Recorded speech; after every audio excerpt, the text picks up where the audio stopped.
Hi guys, today we will talk about how can you figure out the selection on your Snapchat or how can you do that on your Snapchat. We will just go to click here on settings, then we come here to settings window here and this is window and we will go down.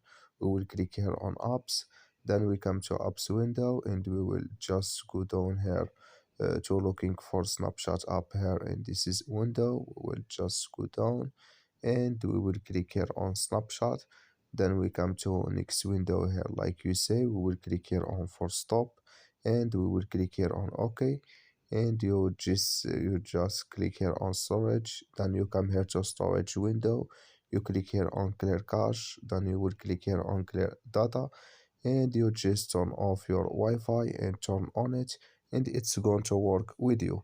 So that's all now. I wish now you are get it. Thank you for your watching. Don't forget to support us by like and subscribe, and see you in next video.